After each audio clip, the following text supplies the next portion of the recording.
Vamos lá, gente. Vamos continuar falando de avaliação do desempenho. Vamos lá? Vou pegar de novo a bibliografia de Marras, que ele nos traz alguns posicionamentos bem interessantes quando a gente fala de avaliação de desempenho, tá? Aquele arroz com feijão, aquele basicão que os autores falam, quando cai todo mundo acerta. Eu vou trazer para vocês aquilo que é peculiar da obra do autor Marras e que é interessante para você fazer uma boa prova e se diferenciar dos demais, tá? Eu quero é separar o joio do trigo mesmo. Vamos ver o que o Marras fala. O Marras vai falar para a gente de campos influentes e variáveis que são importantes na hora de avaliar o desempenho, tá? Aí ele diz que tem vários elementos que são campos influentes em avaliação de desempenho e ele começa pela variável teleológica, ok? O que seria essa avaliação? O que seria a variável teleológica em avaliação de desempenho? Bom, a avaliação de desempenho ele não é um fim em si. A avaliação de desempenho é um meio para se atingir certos objetivos. Então é importante que pela variável teleológica você entenda os objetivos de uma avaliação do desempenho. Não é avaliar por avaliar. A avaliação tem um desempenho, a avaliação de desempenho tem um objetivo e é importante na variável teleológica que você compreenda os resultados da avaliação de desempenho, os objetivos que se pretendem alcançar, tá bom? Então, variável teleológica deve ter em mente o objetivo da avaliação de desempenho, o que se pretende alcançar entre os objetivos. Vamos lá, quais são os objetivos da avaliação de desempenho que a gente precisa conhecer? Identificação das necessidades de aperfeiçoamento dos funcionários, a gente encaminha esses caras para o sistema de treinamento, desenvolvimento e educação de uma instituição. Descobrir novos talentos, fornecer feedback aos funcionários, facilitar o autodesenvolvimento dos seus funcionários, subsidiar programas de mérito, promoção e transferência, né? Ou ainda, né? Transferência a gente pode entender por alocação, tá? Então são vários, né, os objetivos que a avaliação de desempenho pode atender. Promover os ajustes necessários para o alcance dos padrões desejados, ou seja, a correção ou as ações corretivas inerentes à avaliação do desempenho, ok? Então isso é a variável teleológica, tá, gente? A variável teleológica, portanto, está fazendo referência aos objetivos ou resultados práticos de uma avaliação do desempenho. É sempre muito importante ter isso em mente, ter claro em mente o que eu quero com a avaliação de desempenho. Até porque isso vai influenciar a escolha da minha técnica ou ferramenta de avaliação de desempenho. Até agora a gente está muito no conceitual, a gente não foi ainda para o prático. Daqui a pouco eu vou trazer elementos, técnicas, ferramentas práticas para se avaliar o desempenho, tá? Então, variável cognitiva agora. O que é essa variável cognitiva? O cara tem que conhecer de avaliação de desempenho, ele tem que saber avaliar, então ele precisa, portanto, de treinamento para desenvolver a sua variável cognitiva, os conceitos importantes, necessários para que ele saiba avaliar o desempenho. Isso é a dimensão cognitiva, tá? Na dimensão teleológica, você tem que entender os objetivos e os resultados a se alcançar pela avaliação de desempenho. A finalidade da avaliação de desempenho é a variável teleológica. A variável cognitiva é quando você, enquanto gestor, sabe, né, avaliar, entende os conceitos, sabe avaliar, tá bom? Tem os conceitos para avaliar. Então, a variável cognitiva, o avaliador precisa saber avaliar corretamente e deve ser treinado. Eu sempre enfatizo, tá, gente? Para avaliar, você tem que ser treinado, para que seja feita uma avaliação de desempenho de forma objetiva, com qualidade, com impessoalidade. Variável volitiva. Gente, volitiva está no campo da volição ou da vontade, tá? O que é essa variável volitiva? Não adianta nada o cara conhecer a avaliação de desempenho, saber a finalidade dela, se ele não quiser avaliar bem. Então ele tem que ter um compromisso de avaliar com imparcialidade, avaliar bem, tá? Se comprometer em fazer uma boa avaliação de desempenho que atenda aos objetivos que ela se pretende, Então a variável volitiva tem a ver com a motivação em avaliar. O avaliador precisa querer avaliar bem e se comprometer com a qualidade da avaliação, escolhendo, portanto, os melhores meios que ele tiver disponível para avaliar, tá? Então, isso é importante, o cara tem que querer avaliar bem. Não adianta nada você treinar o cara se ele fala assim, quero avaliar nada não. tenho interesse nenhum em avaliar, tá bom? Ah, os seus benefícios, beleza. Eu sei a finalidade, beleza, mas eu não quero me comprometer com isso, é mais trabalho para mim, entendeu? Tem gestor que é assim, tá bom? Agora vamos para a variável tecnológica. O que seria essa variável tecnológica? Bom, isso aqui é um limitante muito grande, tá? Para avaliação de desempenho. Por exemplo, eu sou gestor de um projeto, eu tenho que avaliar o desempenho dos membros da equipe, só que aí eu tenho que utilizar os meios que eu tenho disponível. Esses meios disponíveis, a variável tecnológica, por exemplo, eu tenho um sistema para avaliar, eu tenho uma escala gráfica, eu tenho uma ficha de incidentes críticos. Então os meios, gente, são um suporte, um instrumento que eu uso para avaliar. Então a variável tecnológica está relacionada aos meios, à tecnologia aplicada, aos instrumentos de avaliação do desempenho, tá? Essa é a variável tecnológica que vai te condicionar aí.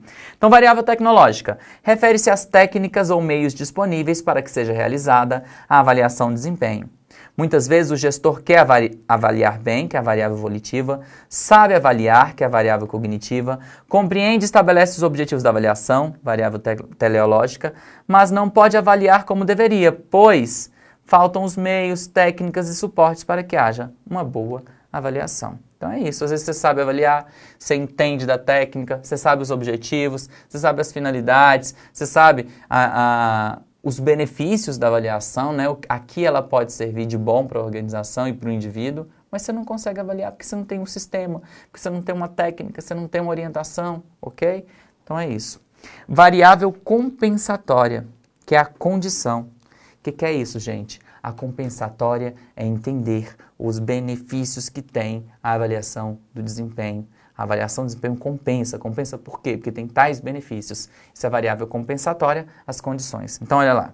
Refere-se aos inúmeros benefícios decorrentes da avaliação do desempenho, os quais precisam ser conhecidos por todos para que haja um compromisso com a avaliação. Então, são os elementos a se considerar aí, ó, variável teleológica, cognitiva, volitiva, tecnológica e, por fim, variável compensatória, que se refere aos benefícios. Quem foi que falou isso? Marras, tá bom? Agora vamos para os critérios para avaliação do desempenho. Que critérios a gente usa para avaliar o desempenho? Então, você pode avaliar capacidades, habilidades, necessidades, traços. Por exemplo, conhecimento no cargo, conhecimento no negócio, pontualidade, assiduidade, lealdade, honestidade, apresentação pessoal, bom senso, capacidade de realização, compreensão de situações, facilidade de empreender. Tudo isso está relacionado a quê, gente? A habilidades, capacidades e traços dos indivíduos.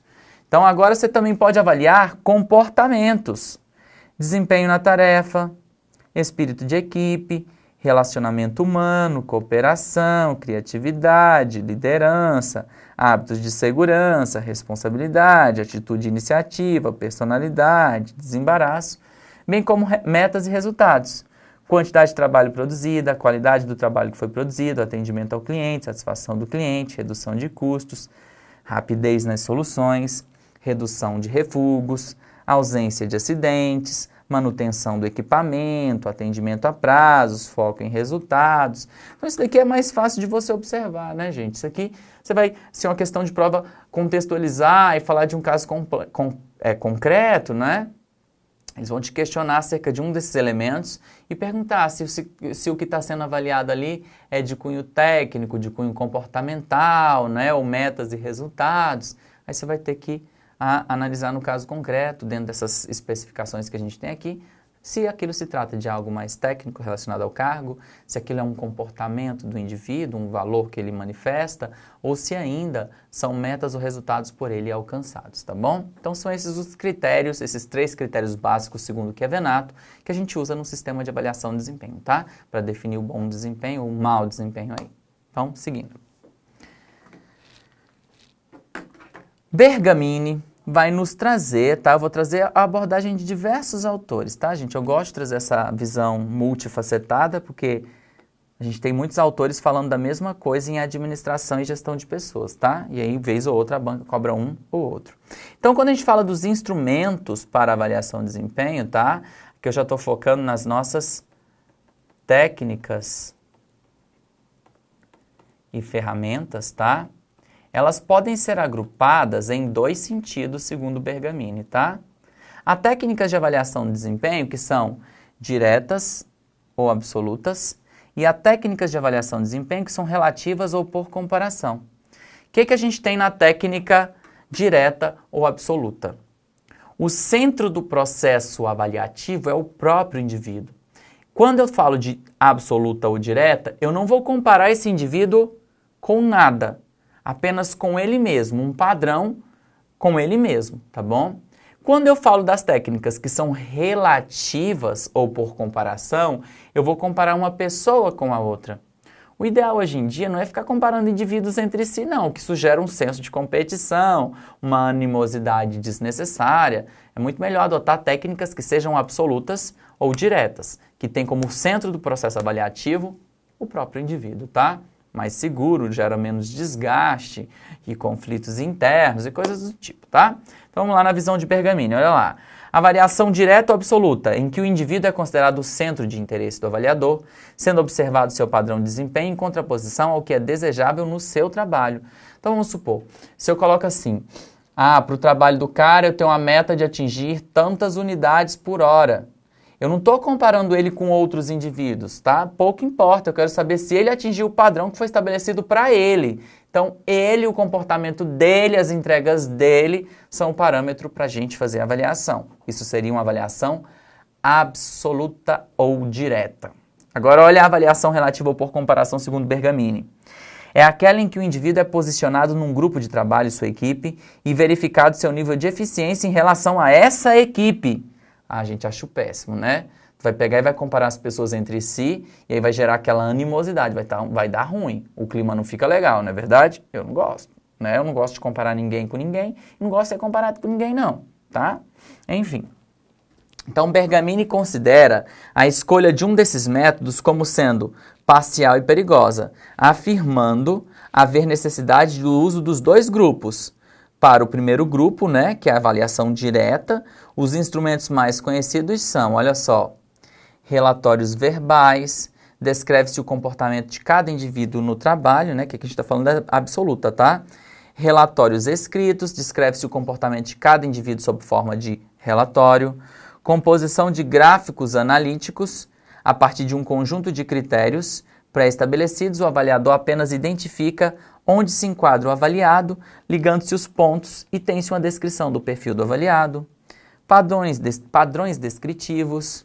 A partir de um conjunto de características de cargos específicos, o avaliador deverá apontar a afirmativa que melhor descreve o avaliado.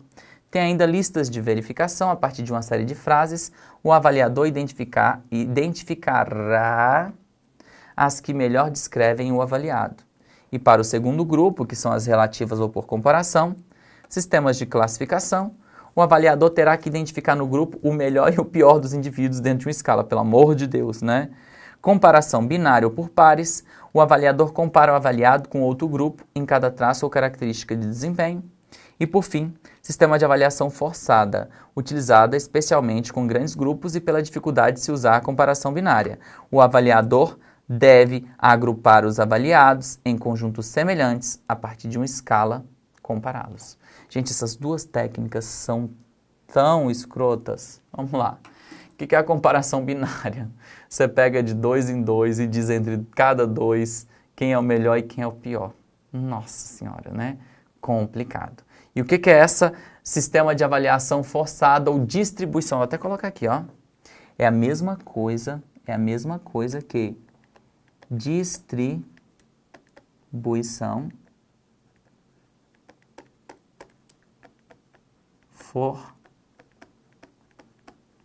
forçada.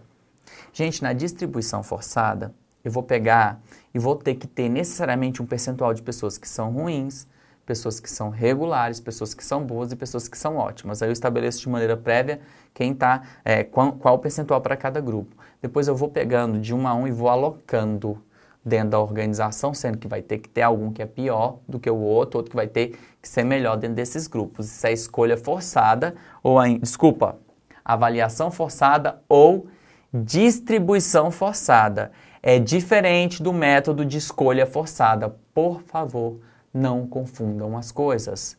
A escolha forçada, eu vou até fazer essa observação aqui, ó. Distribuição forçada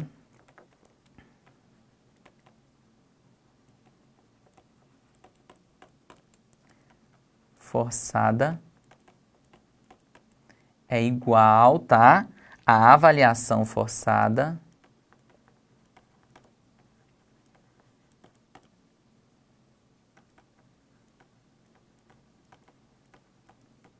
e essas técnicas, elas são relativas ou por comparação, tá? E isso é diferente de escolha forçada. Isso é diferente. Porque a escolha forçada, galera, vai ser uma técnica ou método que vai ser absoluta ou direta, tá? Que o indivíduo é o centro, não há comparação dele com outros. Mais à frente eu vou explicar melhor quando eu for falar das técnicas, aí eu vou voltar nisso, tá? Mas a distribuição forçada ou avaliação forçada é quando você tem um certo percentual que você tem que ter de ruim, péssimo, né? Não, ruim, péssimo também, né? Ruim, regular, bom, ótimo, sei lá, nessa escala ou qualquer outra escala. Aí você tem que distribuir as pessoas nesses percentuais, tá? De modo que elas serão comparadas entre si, porque para você colocar uma pessoa numa categoria X e não na Y, você vai ter que comparar entre elas. A escolha forçada não é assim. A escolha forçada é uma técnica absoluta que pega o indivíduo, aí você tem uma lista de comportamentos que são passíveis dentro de cada critério, e você fala assim, esse cara se enquadra mais nessa frase, aí você vai e marca a frase, aí você coloca sim para essa, não para essa, sim para essa, não para essa, para definir as frases do comportamento que se enquadram com aquele indivíduo. Isso é escolha forçada, você tem que necessariamente escolher ali dentro daquelas frases que se encaixam mais no comportamento do indivíduo. A distribuição forçada ou a avaliação forçada é diferente, é aquela em que você tem que forçosamente atribuir as pessoas a certos grupos comparando elas entre si. Então, é diferente, tá? É diferente, não confunde. Bom, seguindo aqui. Chiavenato vai colocar isso aqui pra gente, tá? Isso aqui está na obra do Chiavenato, não mais no Bergamini, ok? E a gente vai fazer um paralelo entre elas para a gente fechar esse bloco aqui e depois voltar com as técnicas ou ferramentas. Então, segundo Chiavenato, a gente vai ter, primeiro, técnicas que comparam o indivíduo com o trabalho. Então, essa primeira aqui, eu vou fazer indivíduo... Estou escrevendo errado, peraí. Indivíduo e trabalho. Um padrão de trabalho, tá? O que seria isso? Isso seriam as técnicas que a gente chama de absolutas, tá, gente? Essas técnicas são, vou colocar com outra cor aqui para não confundir. Elas são absolutas. Quais são essas técnicas? E a gente vai estudar elas a fundo no próximo vídeo, tá? As escalas gráficas, as escolhas forçadas. Ó, cuidado, isso aqui é diferente de distribuição forçada, tá? Pesquisa de campo, incidentes críticos e frases descritivas. Agora, olha essa daqui, comparação entre indivíduos. A comparação entre os indivíduos são técnicas relativas ou por comparação, ou seja, comparação aos pares e distribuição forçada. Então, olha só, comparação binária ou aos pares e distribuição forçada. A comparação aos pares é também chamada de comparação binária. E essa aqui também é chamada de avaliação forçada. Sabe quando é que você usa essas daqui? Quando você não tem capacidade de usar outra mais apurada. Todas as outras técnicas, por comparação com o próprio indivíduo, com um padrão de trabalho, as absolutas, elas são melhores que as relativas, ok? Aliás, tudo depende também do contexto, mas o Chiavenato, não estou falando de Bergamini, Bergamini foi o quadro anterior, o Chiavenato nos coloca? Ele diz o seguinte: você só faz a comparação binária aos pares quando você não tem, não domina, não tem conhecimento de uma técnica mais aprimorada. Então ele diz que é a técnica mais rudimentar que tem, a comparação aos pares, quando você pega de duas em duas pessoas e diz quem é melhor e quem é pior entre aquelas pessoas, né? Acho mongol, acho pesado, né? Que né, vai criar uma animosidade aí. E aí você tem ainda a distribuição forçada, que é aquele percentual reservado que você vai atribuindo um ou outro a cada categoria. Para isso você tem que comparar os indivíduos entre si, tá? Então essas técnicas são por comparação ou relativas. As primeiras são absolutas. E olha, se a gente aqui também tem comparação com objetivos negociados, aí a gente fala de administração por APO. A gente pode até colocar aqui, ó, a avaliação por competências também, com base em referenciais de desempenho. Avaliação por competências, que não está no slide do Chiavenato, tá? No livro dele, mas eu incluo aqui porque pode cair na sua prova, tá? Então vamos falar rapidinho das técnicas que são mais tradicionais, gente. Essas aqui são as mais tradicionais, tá? Tudo isso aqui é bem tradicional, tá? Aqui a gente tem coisas mais modernas e a gente vai falar ainda de outras avaliações mais modernas, como 360, entre outras, tá? Então, falando aqui das mais tradicionais.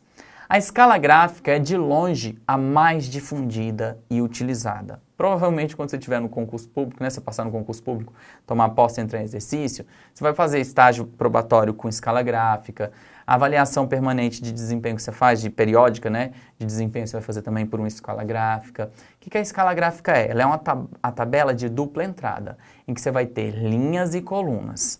As linhas são os fatores de avaliação e as colunas os graus de avaliação que você tem, tá?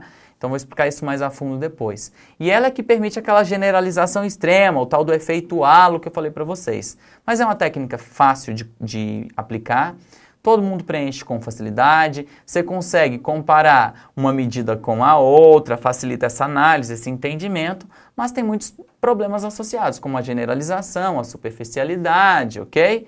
Ela tem uma variação, que é uma simplificação dela, que são as listas de verificação que a gente vai estudar também no próximo vídeo. Outra técnica que a gente usa é a escolha forçada, que ao invés de atribuir fatores e graus de avaliação como na escala gráfica, o que gera uma extrema generalização e o efeito halo, a gente vai ter que forçosamente escolher uma frase descritiva que melhor se enquadre naquilo que está sendo avaliado, que é o cara, entendeu? O comportamento dele vai ter que ser forçosamente identificado dentro do rol de características ou frases descritivas que a gente tem. Tem uma questão que é, assim, recorrentemente cobrada. Diz o seguinte: para acabar com a subjetividade e com o efeito halo das escalas gráficas, adota-se a escolha forçada. Certo. Elimina, segundo o Chiavenato. E é isso que cai bastante em prova. Então você vai colocar certo. Temos ainda a pesquisa de campo. Gente, a pesquisa de campo é uma técnica considerada uma das mais completas que tem. Só que essa técnica vai contar com o auxílio tanto do gerente de linha quanto do órgão de RH, vai ter uma entrevista inicial e esse órgão de RH vai ajudar a estruturar. Então ela conta com um especialista. Portanto, ela fica mais lenta, mais cara, mas é considerada uma das mais completas. Só que o avaliado tem uma participação pouco ativa aí nesse processo de avaliação, tá? Temos ainda a técnica dos incidentes críticos, em que a gente vai pegar medidas extremas, ou excelentes ou péssimas. O desempenho extremo positivo, o desempenho extremo negativo, sem se importar com os meios. Portanto, vai ser tendenciosa e parcial. Tem ainda as frases descritivas, né, em que a gente escolhe no bloco de frases aquela que melhor se enquadra no comportamento do indivíduo. São as técnicas mais tradicionais que a gente tem. Bom, falei por alto aqui de todas as técnicas, né? No próximo bloco a gente vai falar do quê? Das técnicas de modo específico. O que as bancas gostam de cobrar aqui, tá? Entendemos por alto o que é cada uma, mas eles gostam de cobrar características, vantagens e desvantagens de cada técnica. E é isso que a gente fala a partir do próximo vídeo. Vamos dar uma folguinha aí, tomar uma água, ir ao banheiro e já a gente volta, tá bom? Até mais!